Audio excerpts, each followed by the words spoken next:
விஷத்தை தான் உண்டதால் திருநீலகண்டம் அப்படின்னு அப்பேற்பட்ட ஒரு பெரும் பேரு அவருக்கு வாய்க்கப்பெற்று. விஷத்தை தான் அறிஞ்சிட்டு அமிர்தத்தை அடுத்தவருக்கு தருகிற அந்த மனது, அந்த எளிமை, அந்த அன்பு, அந்த கருணை மிக்க ஒரு இறைவன்.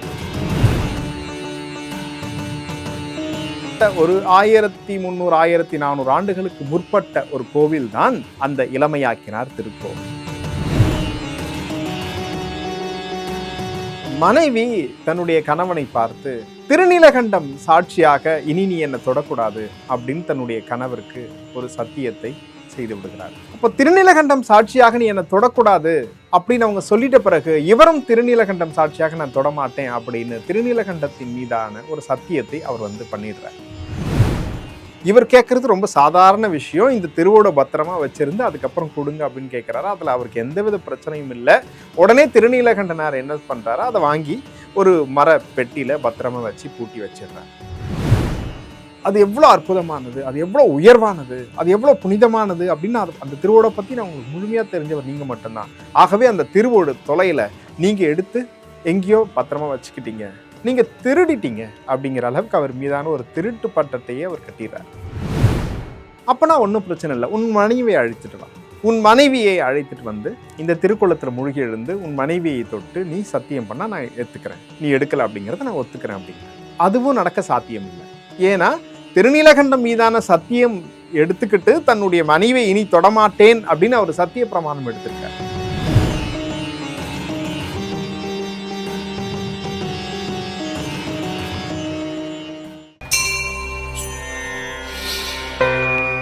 பிரபோத் பக்தி நேயர்களுக்கு வணக்கம். நான் உங்கள் ராஜசேகர்.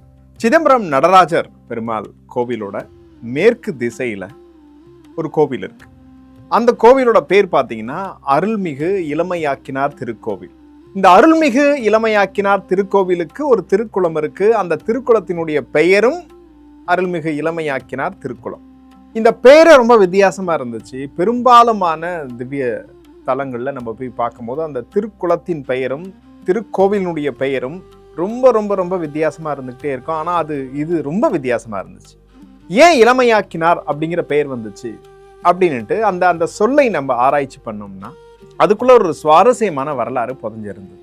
அந்த வரலாறு தான் நம்ம இந்த எபிசோட்ல பார்க்க போறோம். இந்த இளமையாக்கினார் திருக்கோவில் பத்தி நம்ம பேசும்பொழுது இது எங்கிருந்து வந்தது, இந்த சொல்லாடல் எப்படி உருவாக்கப்பட்டுச்சு, இது யாரால் எழுதப்பட்டது அப்படிங்கிற ஒரு வரலாற்று பின்னணியும் நம்ம பார்க்க வேண்டியிருக்கு. குறிப்பா இந்த இளமையாக்கினார் திருக்கோவில் அப்படிங்கிற அந்த திவ்ய தலத்தை குறித்தும் இளமையாக்கினார் திருக்கோவிலினுடைய அந்த திருக்குளத்துக்குள்ளவும் ஒரு சுவாரஸ்யமான அந்த வரலாற்றுக்கு பின்னாடி ஒரு சுவாரஸ்யமான நாயன்மாரும் இருக்கார்.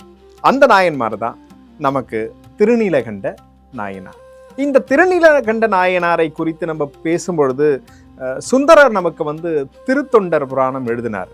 அந்த திருத்தொண்டர் தொகைகளுக்குள்ளற 60 நாயன்மார்களை குறித்த பதிவுகள் இருக்கு. அந்த 60 நாயன்மார்களுக்குள்ள முதலாவது நாயன்மாராக வைத்து புகழ்ந்து எழுதப்பட்ட ஒரு நாயன்மார் தான் நமக்கு திருநீலகண்ட நாயனார். அப்ப இந்த திருநீலகண்ட நாயனாரினுடைய வரலாறை நம்ம பார்க்கும் பொழுது அந்த திருநீலகண்ட நாயனாருடைய வரலாற்றுக்கும் இந்த இளமையாக்கினார் திருக்கோவில் இந்த திருக்குளத்துக்கும் ஒரு பெரிய தொடர்பு இருக்கிறது. அதுதான் இந்த எபிசோடினுடைய மிக முக்கியமான வரலாற்றின் பதிவு.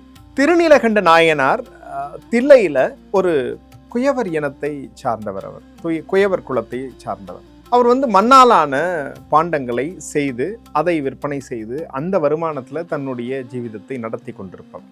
சரி, இந்த திருநீலகண்டருக்கு திருமணம் ஆயிடுச்சு. திருமணம் ஆயிட்டு இல்லறம் போய்கிட்டே இருக்கு. விதியின் பயனாக அவர் தன் மனைவியை தவிர வேறொரு பெண்ணை தொடக்கூடிய சூழல் ஏற்படுது. இது தன்னுடைய மனைவிக்கு தெரிஞ்சிருது. அப்படி தெரிஞ்சிட்ட பிறகு மனைவி தன்னுடைய கணவனை பார்த்து, திருநீலகண்டம் சாட்சியாக இனி நீ என்னை தொடக்கூடாது அப்படின்னு தன்னுடைய கணவருக்கு ஒரு சத்தியத்தை செய்து விடுகிறார். அப்போ திருநீலகண்டம் சாட்சியாக நீ என்னை தொடக்கூடாது அப்படின்னு அவங்க சொல்லிட்ட பிறகு இவரும் திருநீலகண்டம் சாட்சியாக நான் தொடமாட்டேன் அப்படின்னு திருநீலகண்டத்தின் மீதான ஒரு சத்தியத்தை அவர் பண்ணிடுறார். அப்போ இளமை காலம், அப்பதான் திருமணம் நடந்திருக்கு. கணவன் மனைவியை தொடக்கூடாது, மனைவி கணவனை தொடக்கூடாது அப்படின்னு இருவரும் சத்தியத்தை எடுத்துக்கிறாங்க. இது ஒரு பெரிய வாழ்வியல் கொடுமை. ஆனா இது எல்லாமே ஏன் நடக்குது? திருநீலகண்டனுடைய வாழ்க்கைக்குள்ளர அவர் அவ்வளோ சேவை செய்யக்கூடியவர்.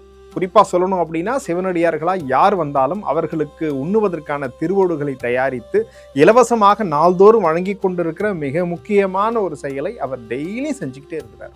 சிவனடியார்களை போற்றுவது என்பது சிவனை போற்றுவதாகும். அந்த வகையில திருநீலகண்டனார் என்ன பண்றாரு, சிவனடியார்களுக்கு திருவோடுகளை கொடுத்துக்கிட்டே இருக்கிறார். அப்பேற்பட்ட சிறந்தவர். ஆனா அவருக்கு இப்படி ஒரு நிலைமை ஏற்பட்டுடுச்சு. தன்னுடைய குடும்பத்துல ஒரு பெரும் பிரிவு. ஆனா அந்த பிரிவை மறைத்து கொண்டு அந்த இல்லறம் அப்படிங்கிற அந்த இல்லறத்துக்கான அறத்தோடு ஒரு இல்லறத்தினுடைய கடமைகளா என்னென்ன நிகழணுமோ அது முழுக்க நடந்துகிட்டே இருக்கு. இவருடைய அனைத்து முயற்சிகளுக்கும் அவங்க ஒத்துழைப்பு கொடுக்குறாங்க. அவர்களுக்கும் இவர் மரியாதை கொடுத்துக்கிட்டு இருக்காரு. இப்படியான ஒரு அழகான குடும்ப சூழல் அங்க போய்கிட்டே இருக்கு. ஆனா திருநீலகண்டர் தன்னுடைய மனைவியை தொடவில்லை. இத இறைவனுக்கு தெரியுது. அப்ப என்ன பண்றாரு, சிவபெருமான் வந்து ஒரு அடியவர் வேடத்துல திருநீலகண்டனார்கிட்ட போயிட்டு பேசுறார். அப்ப அவர்கிட்ட பேசும்போது எங்க இருந்து வரீங்க அப்படின்ற அந்த சராசரியான அந்த விசாரிப்புகள்லாம் போயிட்டு பிறகு வந்திருக்கிற அந்த சிவனடியார் என்ன பண்றாரு, என்கிட்ட ஒரு திருவோடு இருக்கு.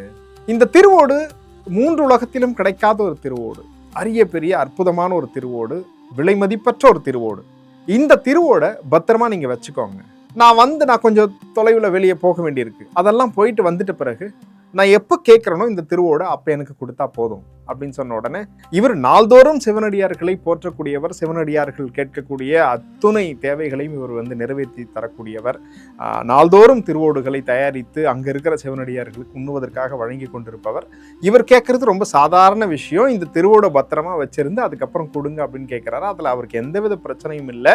உடனே திருநீலகண்டனார் என்ன பண்ணுறாரு, அதை வாங்கி ஒரு மர பெட்டியில் பத்திரமா வச்சு பூட்டி வச்சிடுறார். இப்போ வந்திருக்கிற இந்த சிவனடியார் அவர்கிட்ட கொடுத்துட்டு அவர் கிளம்பி போயிடுறார். சில காலம் போகுது. சில காலம் போயிட்ட பிறகு சிவன் அடியவர் வேடத்தில் வந்து அவர்கிட்ட கொடுத்துட்டு போன அந்த திருவோட்டை மீண்டும் வாங்குவதற்காக அவர் வரார். அதே மாதிரி அவர் என்ன பண்றார், சிவனடியாரா வந்து திருநீலகண்டனார்கிட்ட நான் ஏற்கனவே கொடுத்த அந்த திருவோட்டை கொடுங்க அப்படின்னு கேட்கணும்னு அது அப்படியே தான் இருக்கு. அதை வந்து அவர் எதுவுமே பயன்படுத்தலை. ரொம்ப விலை மதிப்பற்றது, ரொம்ப மிக முக்கியமானது அப்படிங்கிறதால ரொம்ப பத்திரமாவே அவர் வச்சிருக்காரு. உடனே அவர் என்ன பண்றாரு, அந்த பெட்டியை திறந்து அதை எடுத்துட்டு வரலான்னு போயிட்டு பெட்டியை திறந்து பார்க்கறாரு. பார்த்தா அந்த திருவோடு காணோம்.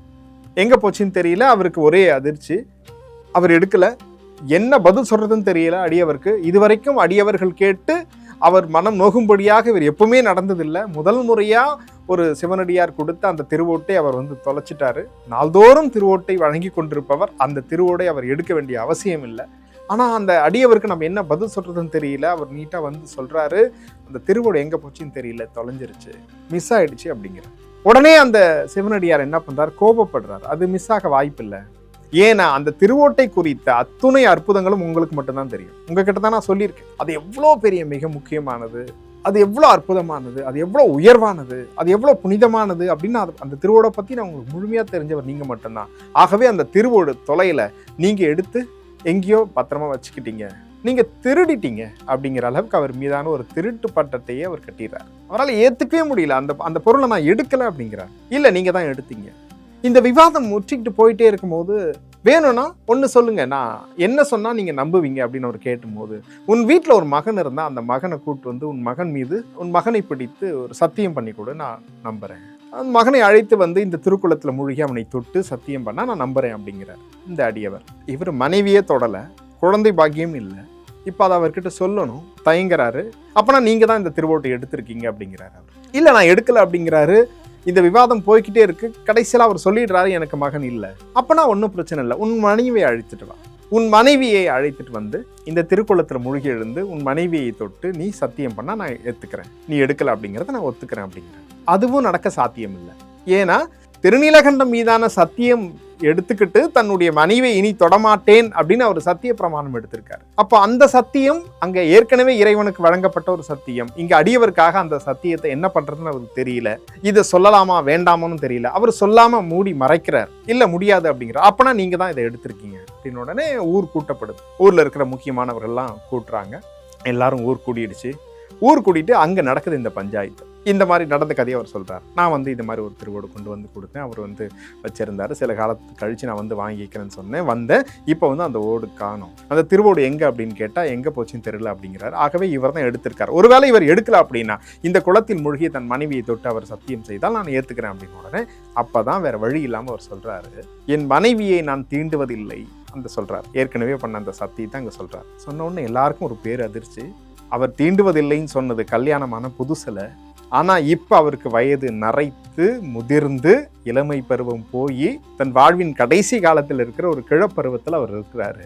இப்ப சொல்றாரு தன் மனைவி இது வரைக்கும் நான் தீண்டியதில்லை அப்படின்னு. உடனே என்ன பண்றாங்க, அந்த ஒரு கோலை கொண்டு வந்து கொடுத்து அந்த கோலை 2 பேரும் பிடிச்சிக்கோங்க, ஒரு கார்னர்ல மனைவி ஒரு கார்னர்ல கணவன் பிடிச்சிக்கிட்டு இந்த குளத்துல நீங்க முழுகி எழுந்து சத்தியம் பண்ணுங்க, நான் ஒத்துக்கிறேன் அப்படின்னு. ஒன்னு இருவரும் ஒரு கார்னரில் தன் மனைவியும் ஒரு கார்னர்ல கணவனும் அந்த கோலை பிடிச்சிக்கிட்டு தண்ணீரில் மூழ்கி எழுந்துக்கிறாங்க.